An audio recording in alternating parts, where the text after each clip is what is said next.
Recall that two circles are congruent if they have same radii. Prove that the equal chord of congruent circle subtend equal angle at their centers.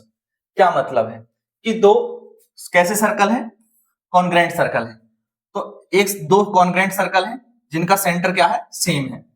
तो ये दो congruent circle है, चाहे तो आप अलग अलग दो सर्कल ले लेते तो उसका मतलब उन सर्कल का एरिया सेम होता, सेम रेडियस के होते। दो सर्कल क्या होते हैं, सेम रेडियस के होते। मैंने दो सर्कल ना बना करके एक जगह सर्कल दिखाया। अब इनमें equal cord of congruent circle subtend equal angle, ये हमें प्रूफ करना है कि अगर हम दो इक्वल कॉर्ड लें ए बी और सी डी, ए बी और सी डी, तो इनके द्वारा जो एंगल बनेगा सेंटर पे वो इक्वल होगा, ये हमें प्रूफ करना है। सपोज मान लो हमारे पास दो कॉन्ग्रेंट सर्कल होते, यानी सेम साइज के दो सर्कल होते, तो उनकी कॉर्ड होती सेम लेंथ की कॉर्ड होती, तो ये दोनों के सेंटर पे जो एंगल बनता वो इक्वल होगा, ये हमें प्रूफ करना है। क्वेश्चन समझ में आया? क्या प्रूफ करना है कि ये एंगल इक्वल है, ये हमें प्रूफ करना है। क्लियर? अब देखो कैसे करेंगे, समझो। तो ये सर्कल क्या होता है, is a collection of point. Circle पे इन्फिनाइट पॉइंट होते हैं, सर्कल पे क्या होते हैं, इन्फिनाइट पॉइंट होते हैं, और हर पॉइंट उसका क्या होता है, हर पॉइंट सेंटर से एक इक्वल डिस्टेंस पर होता है, जिसे हम रेडियस कहते हैं। हर एक पॉइंट की सेंटर से क्या डिस्टेंस होती है, वो रेडियस होती है, इक्वी डिस्टेंस फ्रॉम सेंटर।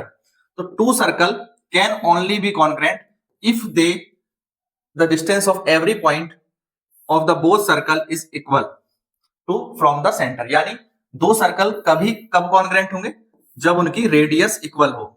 जब उनकी रेडियस क्या हो, इक्वल हो, तो वो दोनों सर्कल क्या होंगे, कॉन्ग्रेंट होंगे। ये बात हमें पता है, जब उनकी रेडियस इक्वल होगी तो दोनों सर्कल कॉन्ग्रेंट होंगे। अब यहां पर मैंने एक ही सर्कल दिखाया है और इसमें एक रेडियस लेते हुए दो, ये एक रेडियस के सर्कल समझ लो इसी के नीचे है। अब यहां पर दो हमने क्या ली, कॉर्ड ली, ए बी और सी डी। तो ए बी और सी डी इक्वल कॉर्ड हमें लेनी है। प्रूव करना है कि इक्वल कॉर्ड क्या बनाएंगी, इक्वल एंगल बनाएंगी, इक्वल एंगल बनाएंगी सेंटर पे। तो इक्वल कॉर्ड हम मान लेंगे, ये क्या है, गिवन, और ये हमें प्रूफ करना है। तो equal chord A B equal to C D given है, यहां से हमारा प्रूफ स्टार्ट हो गया। क्या प्रूफ करना है कि एंगल इक्वल बनेंगे। कौन से एंगल इक्वल बनेंगे, ये कॉर्ड एंगल बनाएगी एओबी, ये एंगल, और ये वाली कॉर्ड एंगल बनाएगी सीओडी, ये एंगल। तो ये दोनों एंगल हमें इक्वल प्रूफ करने, एओबी इक्वल है सीओडी के, ये प्रूफ करना है। तो कैसे प्रूफ करेंगे, तो एक ट्राइंगल है एओबी और एक ट्राइंगल है सीओडी, दोनों ट्राइंगल हमने यहां लिख लिए।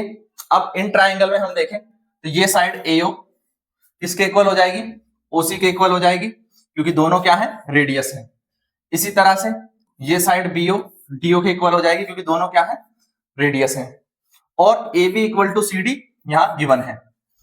तो तीन चीजें प्रूफ हो गई, तीन चीजें इक्वल आ गई। A B equal to C D given है, तो इसका मतलब side side side side side side congruency होगी किसमें, इन दोनों ट्राइंगल में। Triangle AOB is congruent to, ये हमारा कॉन्ग्रेंट का साइन होता है ऐसे, कॉन्ग्रेंट, यानी ये ट्राइंगल कॉन्ग्रेंट है, यानी एक समान आकार का है ट्राइंगल सीओडी के, by S S S congruence condition, side side side congruence condition. तो इसलिए एओबी इक्वल होगा किसके, सीओडी के। ये हमें पता चल गया। एंगल एओबी किसके इक्वल होगा, क्योंकि अब इसके जो भी कॉन्ग्रेंट पार्ट है, ये एंगल इस एंगल के इक्वल हो जाएगा, ये एंगल इस एंगल के इक्वल हो जाएगा, ये एंगल इस एंगल के इक्वल हो जाएगा। साइड हमने पहले इक्वल कर दिए, तो इसको हम बोलते हैं CPCT, congruent corresponding part of congruent triangle.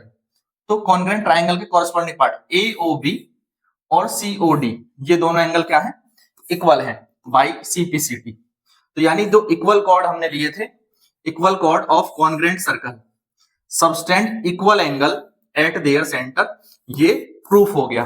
यही हमें प्रूफ करना था कि ये एंगल इक्वल प्रूफ करने थे जब कॉर्ड क्या है, इक्वल है। बात समझ में आई? तो अगर कोई दो कॉन्ग्रेंट सर्कल है, दो कॉन्ग्रेंट सर्कल हैं, तो मैं अलग अलग भी बनाता, और अगर ये कॉर्ड इक्वल लेंथ की है, ए बी इक्वल है सी डी के, तो ये इसके सेंटर ओ पे जो एंगल बनाएगी एओबी, और इसका सेंटर में पी ले लूं, तो सी पी डी, दोनों एंगल क्या होंगे, इक्वल होंगे। ये हमें समझ में आता है इस थ्योरम से। ठीक है, क्लियर है? वीडियो अच्छा लगा तो लाइक जरूर करें, शेयर करें और अपने सभी दोस्तों को चैनल के बारे में बताएं, वीडियोस को शेयर करें उनके साथ, और इसी तरह के और वीडियोस देखने के लिए प्ले लिस्ट पर जाएं। Thank you, thanks for watching.